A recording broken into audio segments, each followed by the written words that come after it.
Hey guys, what's up? It's me, Miss Honey. Yes, I'm back with our Mass Effect gang. I know it's been a while. Sorry, I've had some hectic stuff going on. But we are back with Joker and the rest. And we're going to go ahead and check out a rogue VI today that the Alliance wants us to investigate. It's kind of acting up, causing some problems. So we're going to go see if we can take care of that. What's up, Joker? Hey, Commander, next time we touch down, let's try not to park the ship in a colony of mutant zombies. Just thinking out loud here. Sorry about that. I have to go. All right, see you. All right, he has nothing new to say except for that.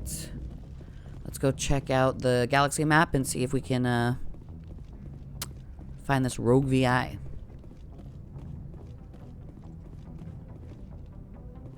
Good timing, Commander. We got a transmission coming in from the Citadel. Top priority clearance. I'll take it in the comm room. Son of a bitch!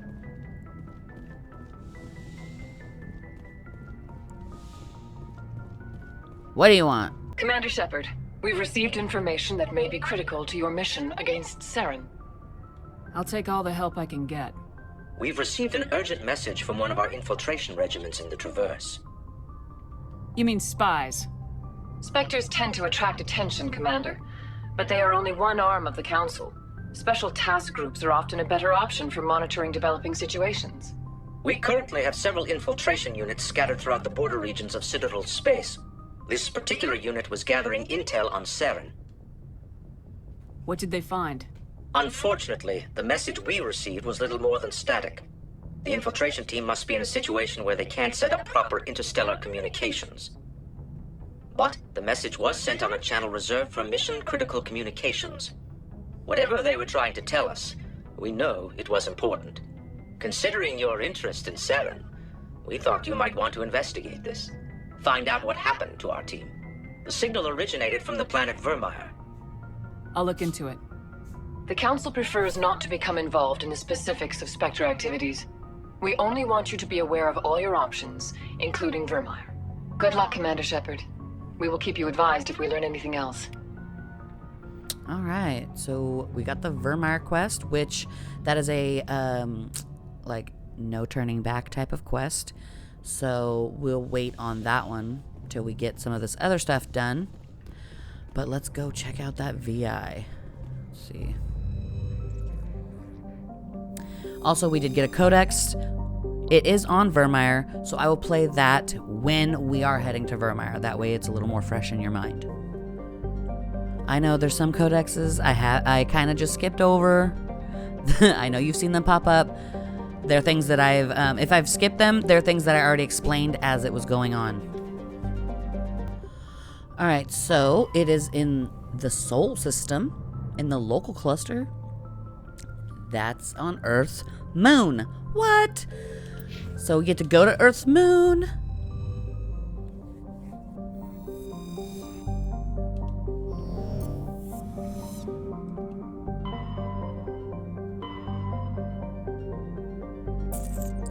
We are right here. Ooh, isn't it pretty?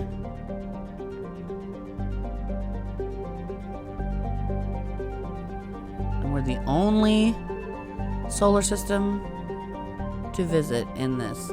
Sure, there are other planets and other systems, but we're the only one on the galactic map. Oh, what?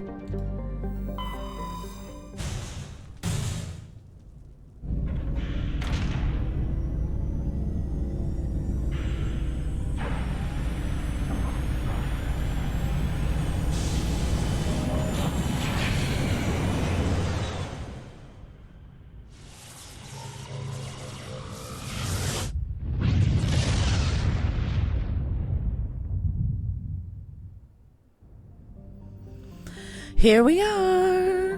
Home sweet home. So we'll start with Mercury. A handful of solar power stations exist on peaks of eternal light at the north and south poles of Mercury. The difficulties imposed by the planet's proximity to the sun and high orbital velocity have limited development. So it's just too darn hot. Venus? With its molten temperatures, sulfuric acid clouds, and crushing carbon dioxide atmosphere, Venus has only a handful of aerostat research outposts.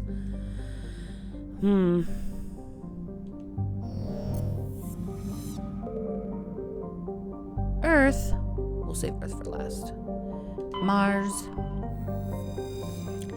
Once considered a prospect for terraforming and colonization, the discovery of faster-than-light travel turned Mars into a quiet backwater. Its southern pole is a historical preserved center on the Prothean ruins found there. Immigration and development are restricted as the research for Prothean artifacts continues.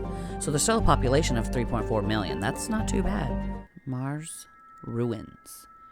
After 20 years of manned research outposts and nearly a century of robotic exploration, the European Space Agency's Lowell City became the first permanent settlement on Mars in 2103. Within a decade, the United States and China had founded permanent settlements as well. The South Pole region of Prometheus Planum developed a Bermuda Triangle reputation.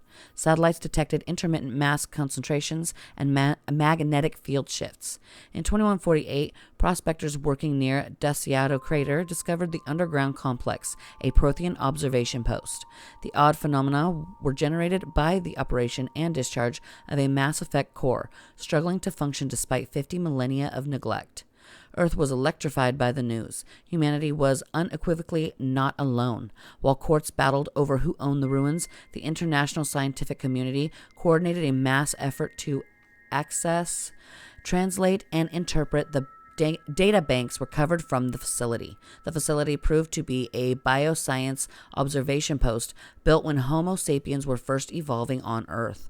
While the motives of the Protheans are not certain, translated records indicate that the facility was in regular communication with automated observation platforms in Earth orbit and on the lunar near side. The half-dozen Mass Effect spaceships found in the facility were presumably used for the first-hand observation. My goodness. So, in this Mass Effect world, it was the Protheans that were watching us grow and you know, who we would see in the skies and stuff. It's pretty cool. Let's see. Jupiter. Jupiter's deep gravity well and lethal radiation have kept its moon from being significantly exploited. The largest outpost is Binary Helix Corporation's Nautilus facility, attached to the underside of Europa's ice sheet. Population on all moons is 9,100. So yeah, still can't venture into it. I so want to know what's down in there. Next we have Saturn. Oh, she's bright. Saturn has been a major source of helium-3 fuel for fusion plants since 2150s. The moon of Titan is mined for hydrocarbons and used as a hostile environment training facility for Alliance Marines. So its moon has 117,000 people. It even has a capital, Huygens Dome.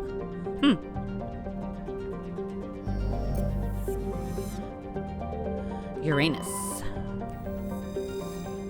After the development of Mass Effect FTL drive, distant Uranus was the target of a land rush to exploit its combination of plentiful helium-3 fuel and shallow for a gas giant gravity well. Gravity well. Today, Uranus is the largest producer of helium-3 in Alliance space. It's got 371,000 people. Wow. Sakharov Station? Sakharov? I'm guessing that's Russian. Neptune. Though Neptune, like Uranus, has plentiful helium, its remoteness made it an unpromising target for mining before development of Mass Effect drive. With Uranus cheaper to exploit, it has never seen extensive development. The only permanent human presence is a small research facility on Triton with 70 people. It is pretty though. And then, of course, we have our little dwarf planet, Pluto. Pluto is one of Sol's numerous ice dwarf worlds. It is mainly of note for being the gravitational anchor for the Prothean mass relay to Arcturus. Pluto and the Charon relay, formerly encased in ice and considered a moon, orbit each other. Pluto's orbit was circularized in 2157 as a side effect of Charon's mass relay recovery operations. So, currently, Pluto has an ice moon called Charon, and in the Mass Effect world, that was one of the mass relays encased in ice. So it actually was not a moon. And when we discovered that in this world, the Mass Effect world, we obviously chopped that baby out of the ice, and which naturally or unnaturally circularized Pluto's orbit. So that is a pretty cool little bit of Mass Effect lore right there. I really like that. And it has currently 9,300 people, excuse me. And that is on the gateway stations. All right, now let's get to Earth. For detailed information, please refer to the Standard Issue Alliance Galactic Codex. Earth orbit is riddled with debris generated by bootstrap space development. Use of kinetic barriers is recommended at altitudes over 85 kilometers. Well, I wanted a little bit more info than that. But, so apparently it is covered in our, old satellite debris, new satellite debris, and all the other crap, so that's not a surprise there. The surface now has 11.4 billion. Wow. And the L4 and L5 stations have 250,000. The home world and capital of humanity is entering a new golden age. The resource wealth of a dozen settled colonies and 100 industrial outposts flows back to Earth, fueling great works of industry, commerce, and art. The great cities are greening, as arcology skyscrapers and telecommuting allow more efficient use of land. Earth is still divided among nation-states, though all are affiliated beneath the overarching banner of the Systems Alliance. While every human enjoys a longer and better life than ever, the gap between rich and poor widens daily. Advanced nations have eliminated most genetic disease and pollution.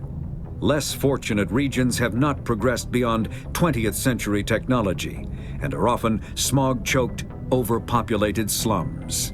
Sea levels have risen 2 meters in the last 200 years, and violent weather is common due to environmental damage inflicted during the late 21st century. The past few decades, however, have seen significant improvement due to recent technological advances. Luna. An early source of helium-3, Luna is now mined for materials used in space habitat construction. 24 major stations have been constructed at Earth's L4 and L5 Lagrange points, all from lunar resources. So the colony was founded in 2069. Population is 4.1 million. The capital is Armstrong. Let's land.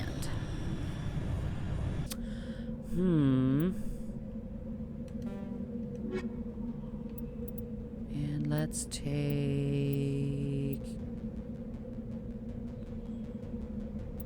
Garrus.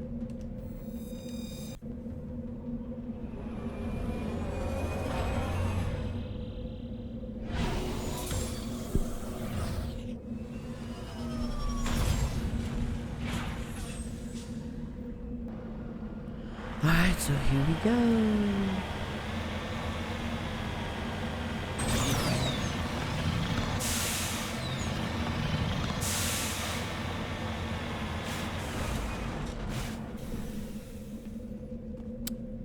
Alright, make sure you bring somebody that has like good decryption, stuff like that. Both Garrus and Caden do for me, so I brought them both just in case, because there's a lot of stuff you're going to unlock while you're here. Incendiary rounds and cryo rounds. Okay. Look at that.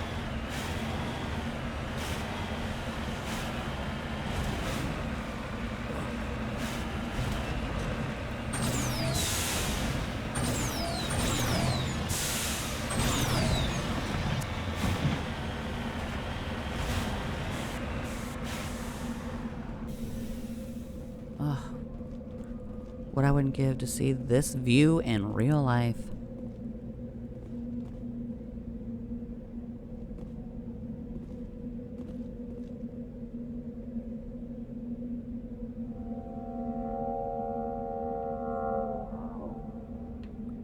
Did you hear that?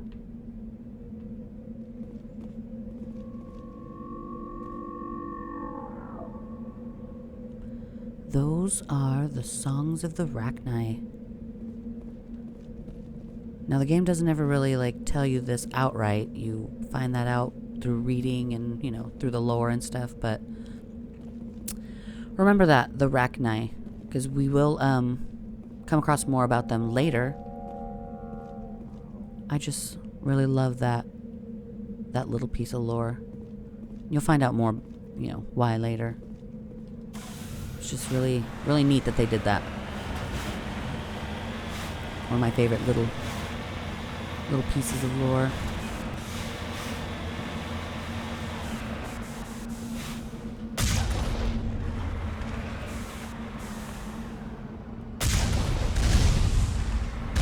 Dang it.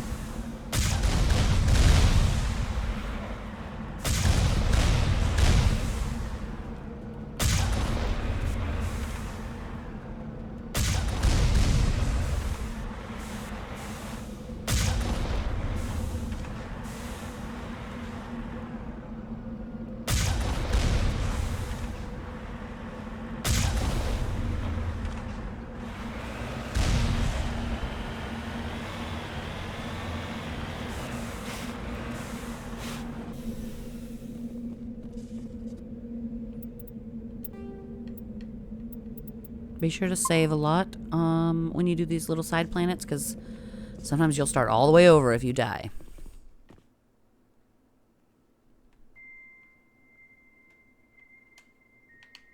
My controller is... There we go.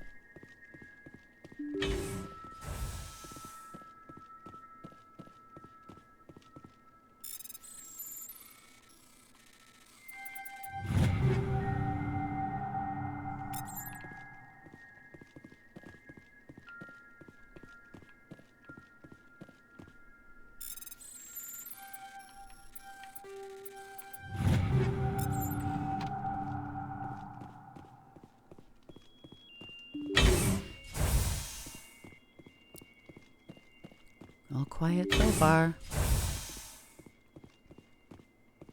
Oh.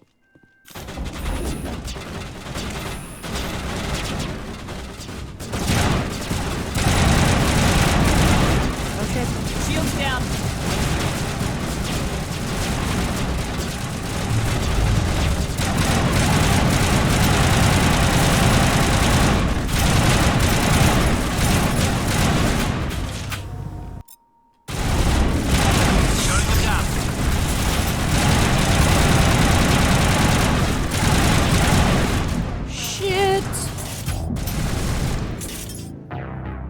And that's why you want to save it.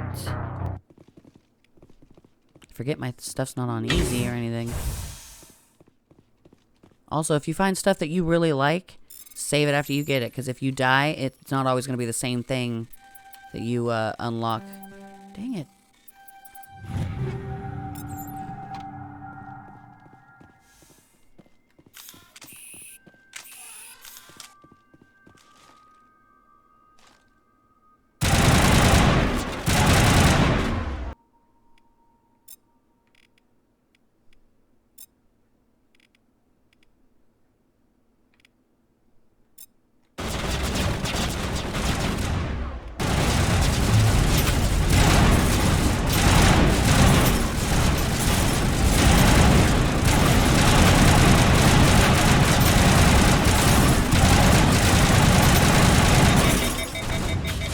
Holy shit.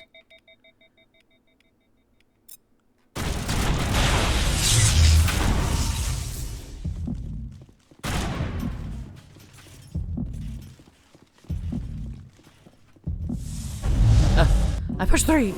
I thought.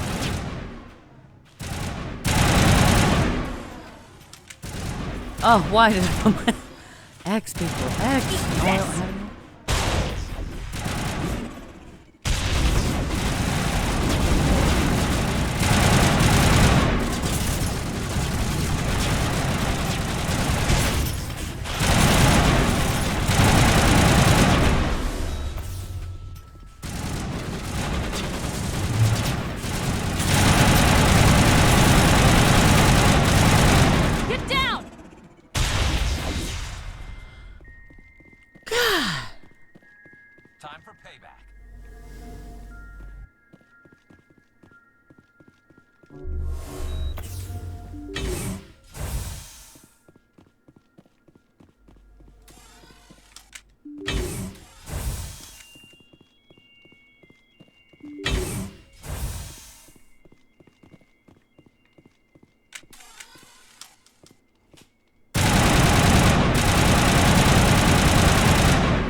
toxic gas is being vented into the bunkers.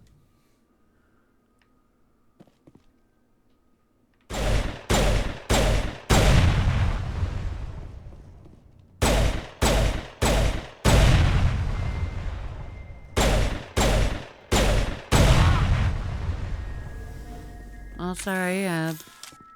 Didn't All notice I clear. was poisoning everybody. Okay.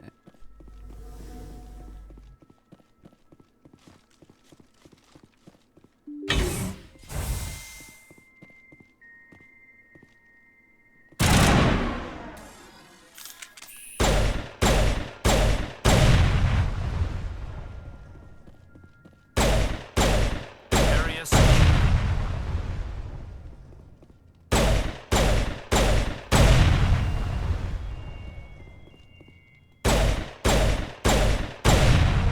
The lights on the optical mainframes flicker and die. The first of the 3 computing clusters containing the VI is offline. Alright, only 2 more buildings to go.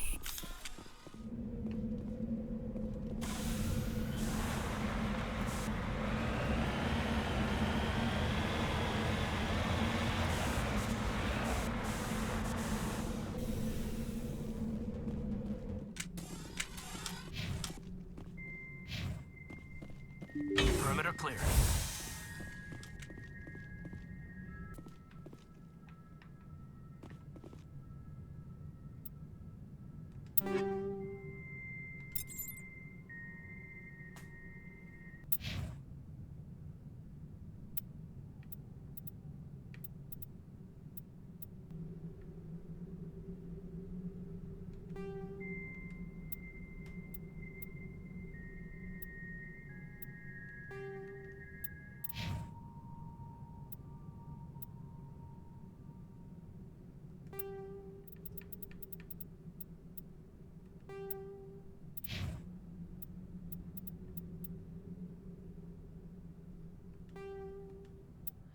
Got some new weapons here, so let's see how well they do.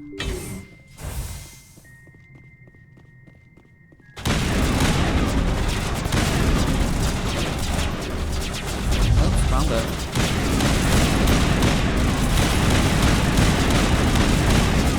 I don't know if I like this assault rifle.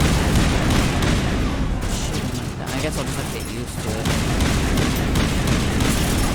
Here is.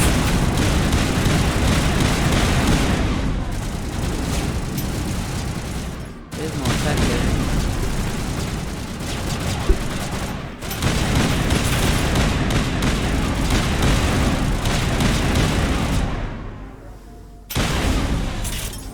In my face.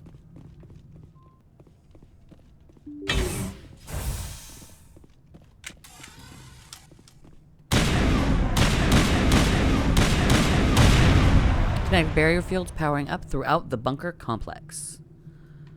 Oh. It's learning.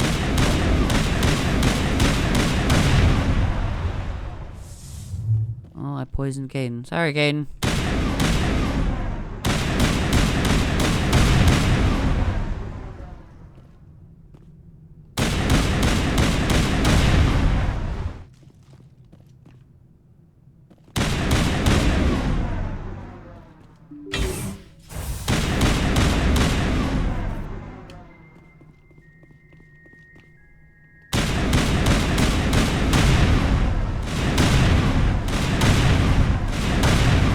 Second of the 3 computing clusters containing the VI is offline.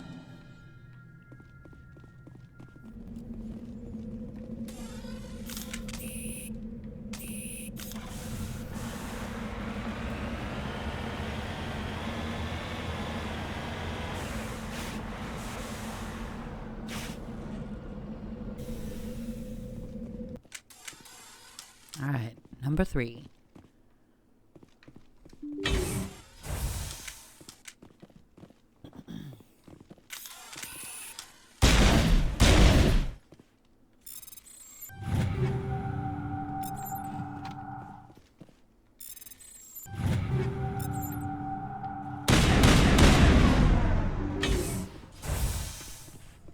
Oh, look at them all just waiting.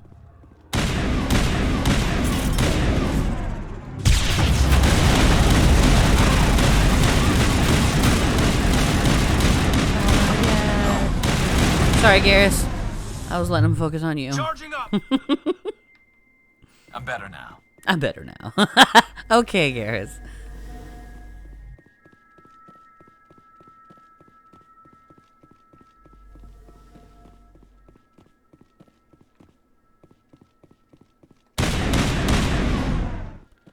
This assault rifle's growing on me.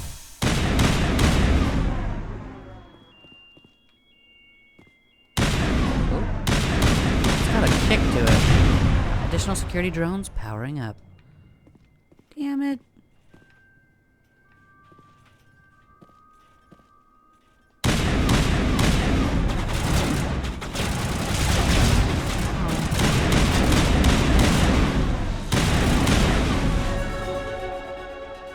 Ooh, and leveled up. I think we got him, Commander. There's one more, Caden. Calm down.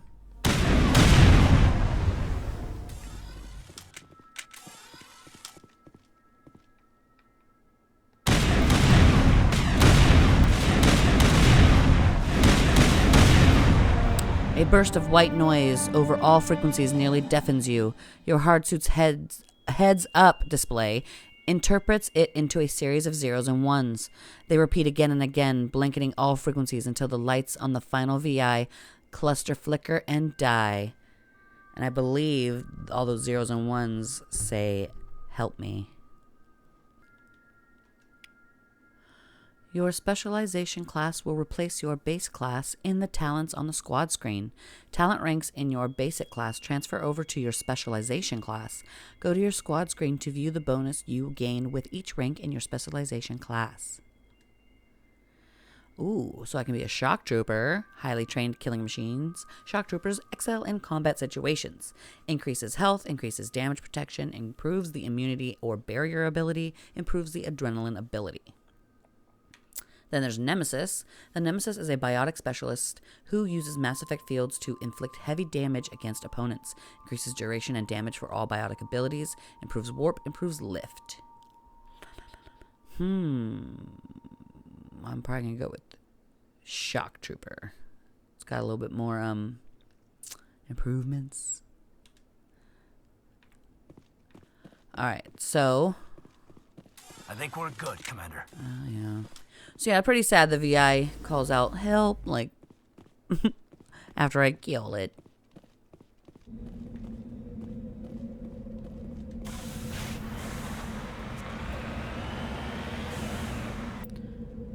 Let's see.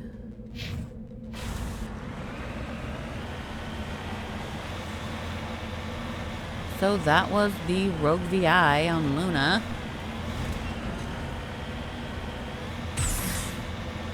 There's some enemies down here.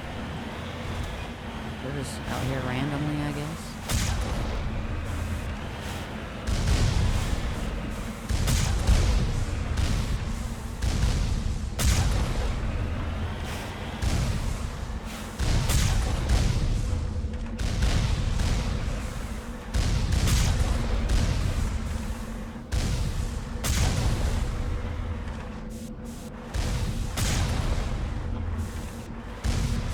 Oh, well, I drove right into that one.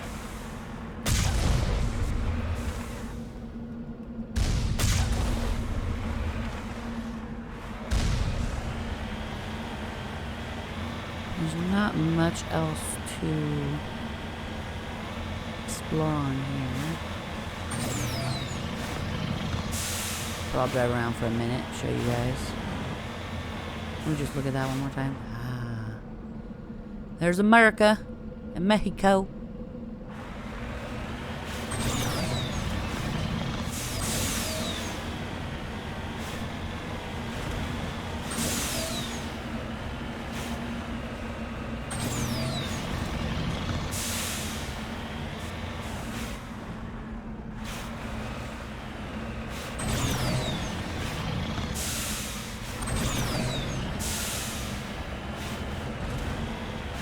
There's the sun.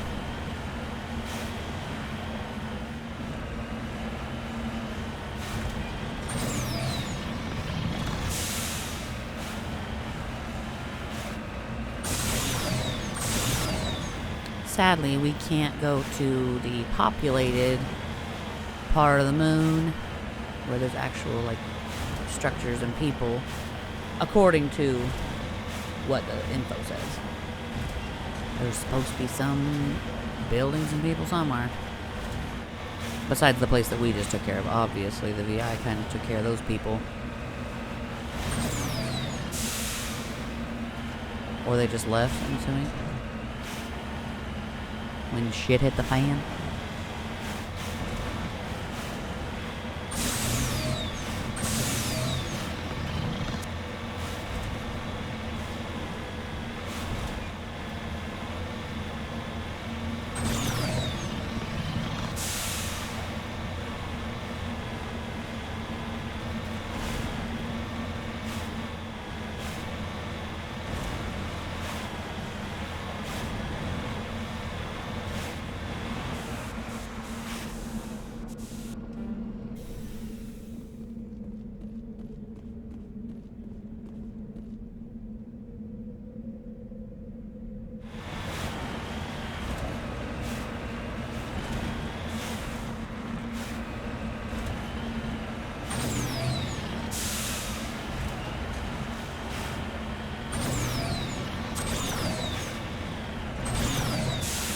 I think I found some more bad guys.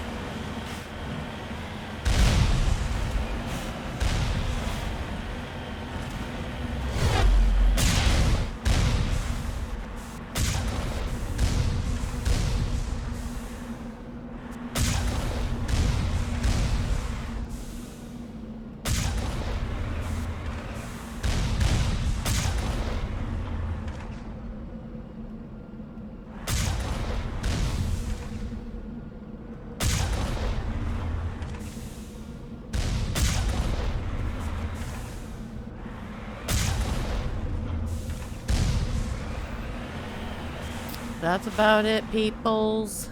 There's not much else to explore here. But I thought I'd give you a little peek. A little quick drive around.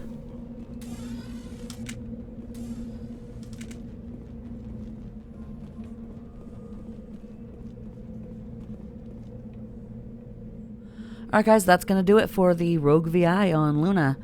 I hope you enjoyed watching as much as I enjoyed playing.